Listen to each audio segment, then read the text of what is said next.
hello! Alors c'était pas du tout prévu que je fasse une vidéo aujourd'hui, mais finalement comme je suis allée chez le coiffeur, je me suis dit pourquoi pas leur montrer que parfois je peux être coiffée. Mis à part que je n'irai effectivement plus chez le coiffeur. Voilà. À la base des bases, j'y allais très rarement. Faut savoir que c'est mon meilleur ami qui s'occupe de mes cheveux. Je déteste aller chez le coiffeur parce que quand tu leur dis déjà de couper ça, ils te coupent ça. Et là, j'ai été pour un petit problème qui était la vieillesse, voilà. J'avais des cheveux blancs, donc je lui ai dit je voudrais juste camoufler mes cheveux blancs. Donc refaire juste ma couleur au niveau des racines. Est-ce que vous voyez une diff? Je pense qu'on la voit quand même, parce que on est passé d'un châtain foncé à du noir. What is that? Bon, let's go. Donc si vous avez vu le titre de la vidéo, comment trier efficacement? Parce que j'ai eu plusieurs demandes sur Instagram. J'ai certaines personnes, certaines de mes clientes que j'ai été voir, ou encore des personnes qui me suivent sur les réseaux sociaux, qui m'ont envoyé des DM et qui m'ont demandé comment on arrive à trier. Je me suis dit que j'allais vous donner les clés pour pouvoir trier efficacement.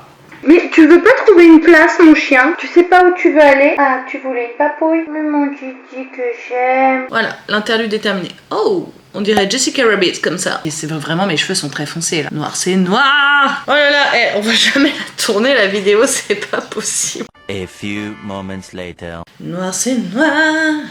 Il n'y a plus d'espoir. Tu fais un câlin d'humain? Oui, un câlin d'humain. Oh oui. Tu dis bonjour? Là?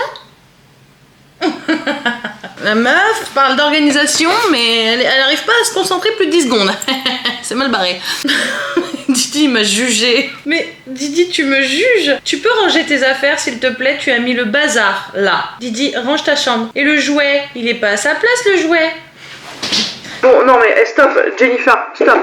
Dans 1 heure, il y a la suite du challenge. Si vous me suivez sur Instagram, et j'espère que vous me suivez sur Instagram, vous avez vu que j'ai lancé un challenge. Surtout que je vous fais gagner une prestation à la fin du challenge. Donc n'oubliez pas de vous abonner et surtout de repartager les vidéos. La première étape pour pouvoir trier efficacement, à mon sens, alors attention, ce n'est que pour moi, mais je pense que ça peut en aider certains, c'est déjà, soit vous vous mettez de la musique qui est hyper motivante, que vous appréciez, soit sinon, vous mettez un podcast. Je trouve qu'un podcast, des fois, moi, ça me permet d'écouter, de réfléchir en même temps. C'est qu'en fait, je range sans vraiment m'en rendre compte. J'arrive à trier et je fais la même chose chez mes clients. Trouve-toi une place.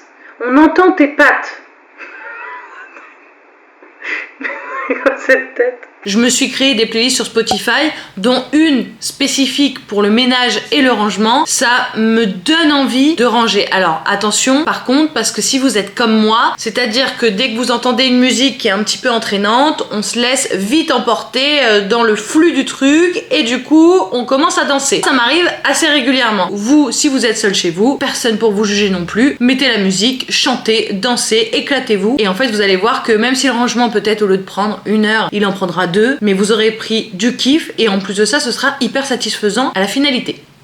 C'est pas mal. Ça y est, on commence le rangement. Alors, avant de commencer votre rangement, ce qui est vraiment pour moi nécessaire et obligatoire, c'est déjà préparez-vous 2 à 3 sacs en fonction de ce que vous allez ranger. Si jamais vous allez trier par exemple un dressing, préparez 3 voire 4 sacs même, parce que comme ça vous mettrez dans un premier sac des pantalons par exemple, un second tout ce qui va être pullover, un troisième où ça va être peut-être tout ce qui va être t-shirt, débardeur, bref, tous les petits tops avec les chemisiers et compagnie, et un autre peut-être les accessoires, peut-être les vêtements de ski ou que sais-je, mais bref, préparez-vous vos 4 sacs en amont. Ensuite, en fonction de l'endroit de la pièce que vous allez trier, regardez ce que vous avez déjà dans vos placards en termes de rangement. Si vous manque des rangements, vous regardez approximativement ce qui vous serait possible et nécessaire d'acheter, en sachant que peut-être que vous n'utiliserez pas tout. Donc gardez bien vos tickets de caisse, ou si vous commandez sur Amazon autre, d'ailleurs je vous mettrai en barre d'infos mes liens Amazon. Ensuite, si vous n'avez aucune idée de l'alternative que vous voulez, je vous ai donné l'idée du dressing, mais par exemple si vous faites ça dans la salle de bain, sachez que là vous pouvez prendre une petite boîte, c'est peut-être mieux, prenez genre un vieux carton qui vous a servi en amont. Dans ce carton là vous mettez par exemple les produits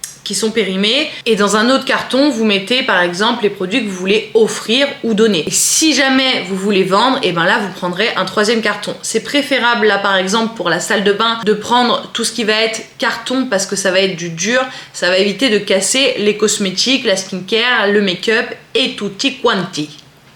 Je vous ai donné 2 exemples, maintenant c'est un petit peu pareil pour tout ce qui va être cuisine. Si vous avez de la vaisselle, je vous ai déjà donné un petit tip sur mon Instagram, encore une fois, c'est d'aller chez Zodio. Vous pouvez toujours échanger votre vaisselle contre un bon de 15% si jamais ça vous intéresse, ou sinon vous pouvez très bien les revendre en brocante. Bref, vous avez beaucoup d'alternatives, mais ça ce sera le sujet d'une autre vidéo. De me voir comme ça là, mais vraiment mes cheveux, j'ai l'impression de voir ma mère. La 3e étape. Donc ça y est, on va s'y mettre. Enfin, on va commencer à ranger, trier et réorganiser son intérieur. Comment ça se passe? Alors, pour trier efficacement, il va falloir que vous fassiez un petit travail psychologique. C'est-à-dire que forcément, il y a des pièces où va falloir s'en séparer. Je vous le redis quand même, mais si jamais il y a des choses qui sont vraiment sentimentales, là, vous pouvez acheter une petite boîte, une jolie boîte. Préférez une boîte qui va vous donner du baume au cœur.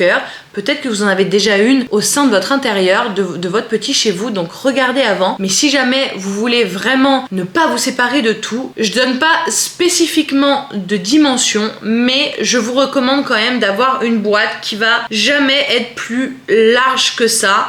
Voilà, donc vraiment prenez un rectangle ou un carré, mais vraiment faites en sorte que la boîte ne soit pas trop grande et ne soit pas trop haute. Pourquoi je vous dis ça? Parce qu'en fait le problème c'est que si elle est trop large et beaucoup trop haute, on a tendance à en mettre énormément dedans. Le but de cette boîte, c'est une boîte où vous allez y glisser vos objets sentimentaux. Quand je dis objets sentimentaux, ce n'est pas non plus le gros pull de mamie, cette dimension-là, et que vous ne mettrez jamais ni la doudoune de ski, ni les moon boots, bref, vous avez compris. La boîte sentimentale, elle va vous servir pour des petits objets. Ça ne sert à rien de tout garder. Aussi, à partir du moment où vous allez trier, il faut absolument que vous fassiez 3 catégories. Ça va être la catégorie...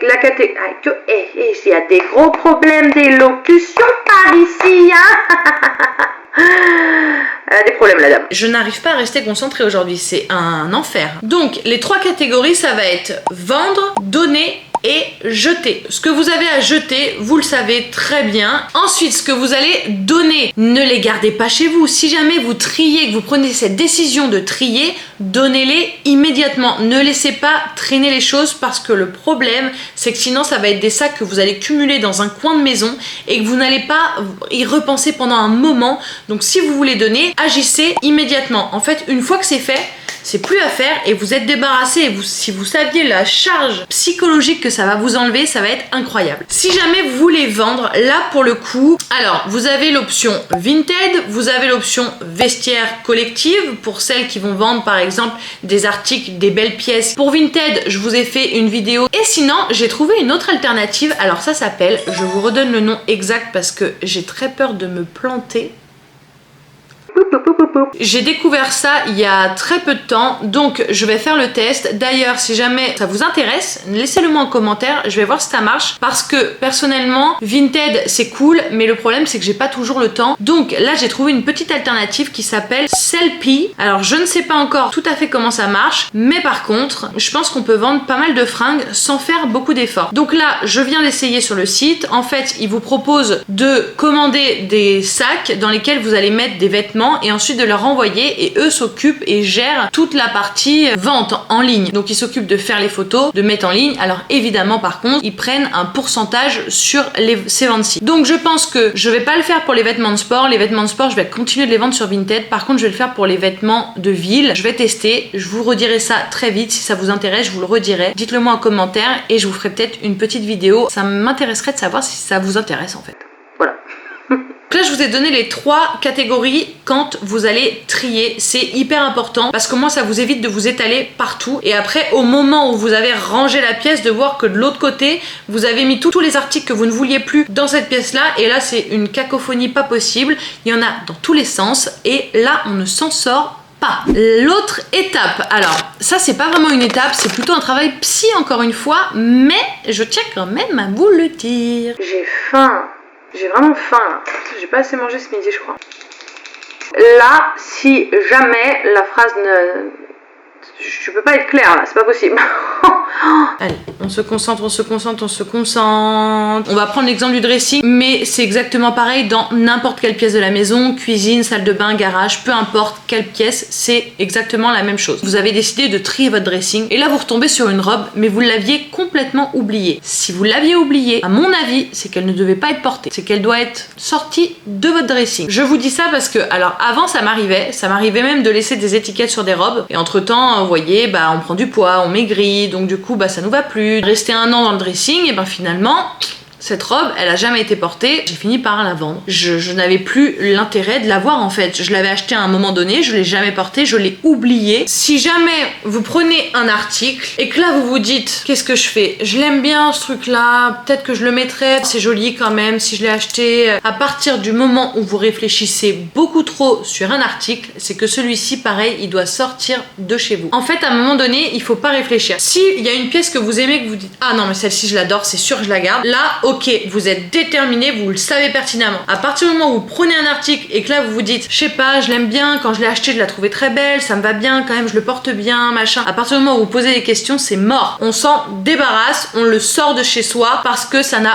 aucun intérêt d'être dans son placard. Vous ne le mettrez plus, c'est sûr, vous le porterez pas ou vous n'en aurez pas l'utilité en fait. Alors ça, j'en ai fait une catégorie carrément, j'en ai fait un petit 5 parce que tous mes clients me le disent. Oui, mais ça peut servir. Oh là là, les ça peut servir. J'en ai, mais à tout va. Les ça peut servir ne serviront jamais. À moins que vraiment vous soyez brocanteur ou que sais-je. Les ça peut servir chez n'importe qui, ça ne sert jamais. Par exemple, je vous mets la vidéo là-haut des DIY de mon mariage, si jamais ça vous intéresse. Mais j'ai fait des cendriers avec des coquilles Saint-Jacques. Là, je savais que ça allait me servir. Donc quand j'ai dit à mon mari, ça peut servir, c'est parce que je savais pertinemment ce que j'allais en faire. Si jamais vous vous dites ça peut servir, mais alors, à quoi ça va servir? Pour l'instant, j'en ai aucune idée. Ça va juste prendre de la place chez vous, ça va être encombrant, et ça peut servir la plupart du temps, ça finit dans un tiroir de cuisine,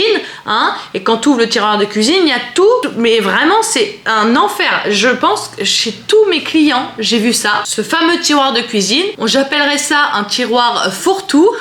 Vous l'avez tous chez vous, c'est un truc de fou. Alors peut-être pas, vous l'avez peut-être pas tous chez vous, mais je dirais quand même que 70% des gens ont chez soi ce petit tiroir ou ce placard fourre-tout où là on met les ça peut servir. Vous savez, les petits pots bonne maman en verre, bah ça peut servir. Nope. Il y en a à peu près 40 dans le placard. Oui, alors ça peut servir s'il y en a 3, ça fera peut-être des bougeoirs. 40 dans le placard, non. 70% de mes clients ont ce placard ou ce tiroir et c'est dans la cuisine. À chaque fois c'est dans la cuisine, c'est incroyable. C'est un placard, tiroir, fourre-tout. Il y a de tout. Des fois j'ai trouvé des pommeaux de douche. What? Pourquoi il y a un pommeau de douche dans ce placard qui est dans la cuisine? Ça n'a rien à faire là. Donc les ça peut servir, ça ne vous servira jamais. On oublie. En fait, ils ont déjà bouclé mes cheveux. Donc, elle me fait un brushing, mais le brushing... Autre chose, donc là, alors ce que je vais vous dire, ça peut servir. Ça peut être utile pour certaines personnes, mais je suis pas totalement en adéquation avec cette règle. Je la propose à mes clients, mais moi-même, je ne suis pas en adéquation avec. La règle, c'est quand un objet rentre, un autre sort de chez vous. Alors, ça, je trouve ça bien et ok pour ce qui va être, par exemple, je voulais absolument changer mes assiettes. Je n'aimais pas mes assiettes. Donc, j'ai récupéré mes anciennes assiettes, je les ai vendues. Et après, j'ai racheté avec les sous de mes anciennes assiettes, j'ai racheté des nouvelles assiettes. Là, je suis d'accord. À partir du moment où j'ai vendu, j'ai pu racheter des nouvelles assiettes. En même temps, c'est utile de manger dans des assiettes.